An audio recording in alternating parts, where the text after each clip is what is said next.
He was a Melbourne schoolboy. She was his PE teacher. He was 15. She was 36. Breaches of trust can show themselves in many different forms.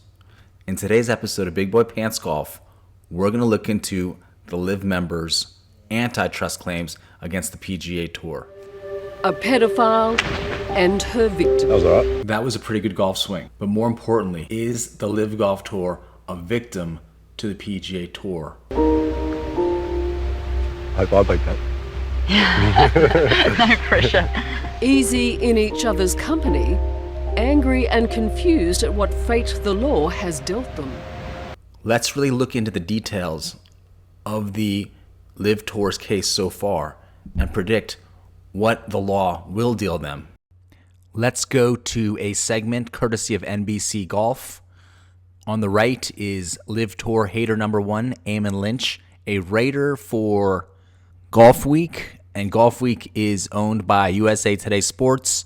USA Today Sports is the official marketing partner of the PGA Tour, and so you know you're only going to get a very biased view. Let's look at Eamon Lynch's most recent article in Golf Week titled LIV Golf's Lawsuit Shatters Friendly Facade Among PGA Tour Players. Now it's personal. Meow! This is the best paragraph from Eamon Lynch's article. Like most lawsuits, LIV's antitrust claim has its share of colorful allegations, conjecture, and hearsay, much of which tends to wither or adjust when oaths are eventually administered. While it was a feast for clickbait editors, the sour aftertaste of its 100-odd pages hints at plaintiffs who are intent not on coexisting with the system, but rather dismantling it and reshaping golf to their benefit. Very neutral, objective reporting, Eamon Lynch. Well done.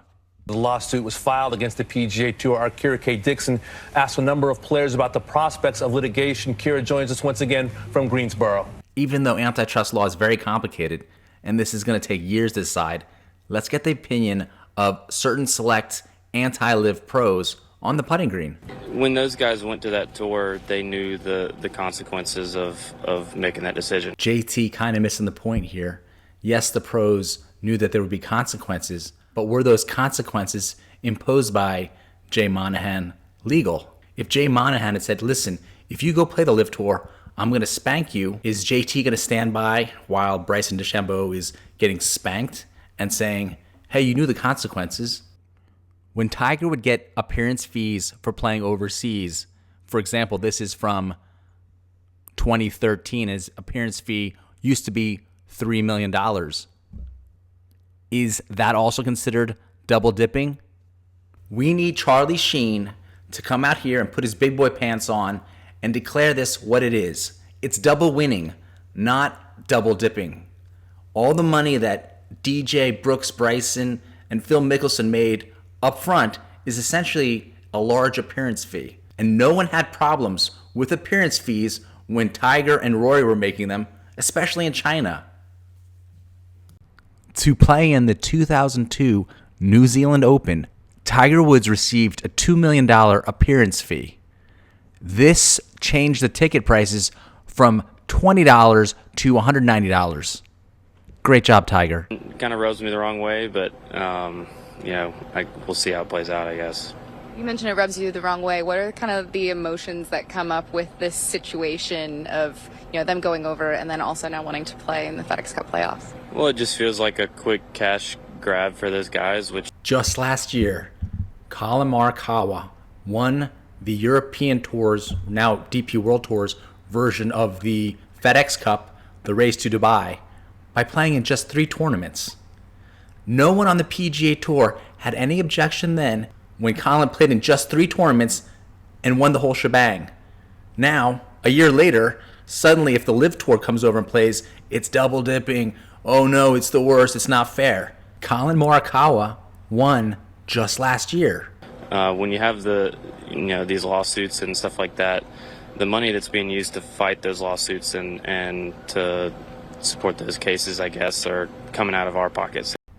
Well, JT, the reason that the LIV Tour players have to sue is because there's a potential that you're doing something illegal on the PGA Tour, and that's called creating a monopoly. It's an interesting time because, you know, they're going to have to play their 14 events, and if they want to play over here, they're going to have to play 15. So they're going to play 29 times, and their mantra that they've basically come out with is that, you know, we want to play less golf. Well, Will, you can obviously change things. How many times have they changed the FedEx format? How did they change the format so that Colin Morikawa could go win the race to Dubai after only playing 3 events? Obviously, the solution is to make events count on both tours, or just think outside the box a little bit. I'm not going to depend on Billy Horschel to do that because he doesn't have the ability, but I still believe in you, Will. So much so that I bet $10 when you're in that playoff with JT, and you cost me $10. And so, you know, we'll see where the majors go with this. If the majors now immediately switch all their rules so that the LIV Golf Tour players are not allowed to play in the majors, you're really just going to prove the LIV Tour players' point that you've created a monopoly. And on top of that, if only 15 of them count towards official World Golf Rankings, your minimum divisor is 40 over a 2-year span. So if you play your 15, let's say, it's pretty hard to be in the top 50 if you're going to play 30 events and it's divided by 40. And so the official World Golf Ranking system has been changed many times. I don't know why suddenly now it has to be stuck the way it is and you can't change it to accommodate for another golf league. You know, the part to me that I feel is a little bit frustrating, I guess, is the fact that obviously they made their choice to go over there. They're playing a direct competing tour. But they want us to believe this was an affair among equals. This raises an interesting question. What's the relationship between the PGA Tour and DP World Tour now that they have their strategic alliance? I know in the past they were fighting for the best players in the world and more of competitors, but now are they more colluders? And they want to come back over here and play. And, you know, I understand that their argument is, hey, we're independent contractors, but what they're doing going over there is detrimental to our tour. That's a weird way of looking at it, considering that as soon as the LIV Golf Tour started, the PGA Tour suddenly bumped a lot of the purses from $12 million to $20 million. So you can't have it both ways. And so exactly. How do you knock the LIV Tour and then ignore the fact that it has increased your purses significantly and provided a lot more opportunities for the top performers in the upcoming years? We'll see what happens. You know, I think, you know, if they're allowed to play, I'd like to see what they did with the Scottish, where they put them in their own crew. I'm sure Davis Love III will pitch the Game of Thrones idea of having all the LIV golfers have to play naked while walking down the fairway, and everyone just screams, shame, shame, shame. To obviously make our tour better and be the best we possibly can be, and they're doing something detrimental. It's the best tour on earth, and they're obviously doing something that's detrimental to our tour. And so I think a lot of guys would be pretty frustrated if they're allowed to do both. Anyone ask the DP World Tour players how it feels that Colin Morikawa swept in, won the whole DP World Tour race to Dubai last year after only playing 3 events? But, you know, I know Davis Love has had some comments about it. Zalatoris is referring to the fact that Davis Love III suggested that the players boycott the U.S. Open, for example, if the LIV Tour players are permitted to play. You also heard earlier that Zalatoris had said that the LIV Tour was a direct competing tour. So here, if you go to the Federal Trade Commission Guide to Antitrust Laws, you'll see the B word mentioned, boycott. So now Will Zalatoris not only has called the LIV Golf Tour competitors, he raised the not-so-smart idea by Davis Love III to boycott. Boycotts to prevent a firm from entering a market or to disadvantage an existing competitor are also illegal. Why don't you build a LIV Golf Tour case for them? I think it's a difficult situation. I feel like, you know, they've had their chance to go. Obviously, they didn't like something about our tour, so they went to a different tour, and now they're trying to fight to come back to our tour. It doesn't make a whole lot of sense to me. First of all, whenever I see Kevin Kisner, all I can think is him saying, "This ain't no hobby." I didn't realize he had that much of a twangy Mark Twain type speech pattern. But again, why is there a problem now to make essentially appearance fees when there's no problem up until now? If it is successful and you see them around, what would be your kind of emotional reaction towards them? The way this question is asked and the whole catty nature of the questions, there's only one correct answer. Kevin Kisner should just say, I would pull them by the hair. You know, I hung out with Hudson Swafford last week a lot. We're still good friends. We have difference of opinions, and that's a lot about life. Remember in Days of Thunder when Robert Duvall's telling Tom Cruise, you can drive through it. I believe it. I believe it in my heart. Something like that. But that's exactly how Kevin Kisner talks.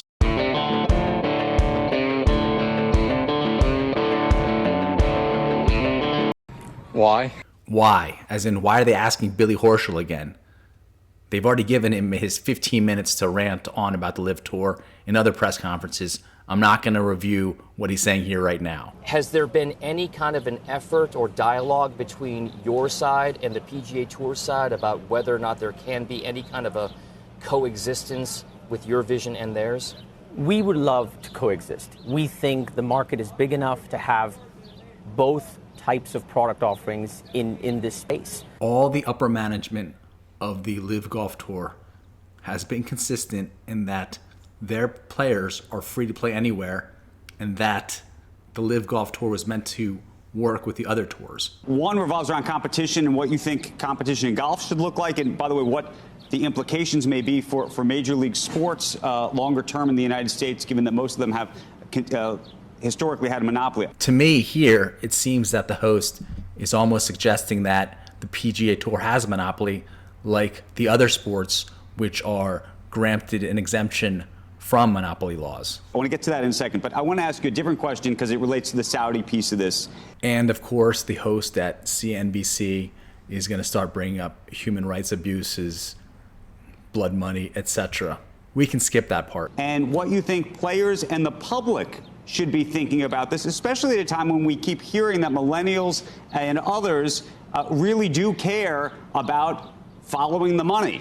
Big Boy Pants Golf has done other videos where the money has been followed. If you go to my list of videos, please check out the one on the head of the R&A, and please check out the video on the PGA Tour Board of Directors. No idea why no one ever asked any questions about these instances where you follow the money. But just, I mean, to the extent there are people, I'm sure, who said to you, look, you should not be in business with these people. By these people, does he mean Aon, the official risk, retirement, and health advisor of the PGA Tour, which has a strong presence in Saudi Arabia? It received its license from Saudi Arabian Monetary Authority, and it recently named a Saudi Arabian CEO of Commercial Risk Solutions on the 29th of June, 2022. This new CEO also served as deputy president of the General Committee of Saudi Insurance Brokers for the Saudi Central Bank. We'll file that under things that make you go, Speak to the larger issue. If you're the NBA or Major League Baseball or the NFL, name your league, are you of the view that there should be more competition in all of these spaces? And do you look at this as sort of the first break in all of this? The host guy tries to make it very macro. The COO of LIV keeps it very micro and says he's just focused on golf. This line of questioning that the host is doing may play into how some people might consider the market as to be sports in general, or as the COO defines it, just golf. That's the law. That is the law, and that's the truth.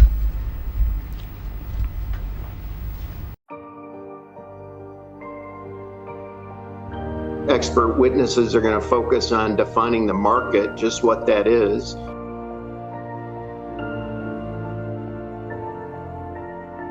Going to focus on the PGA's internal rules and whether or not it has any antitrust injury to these particular players.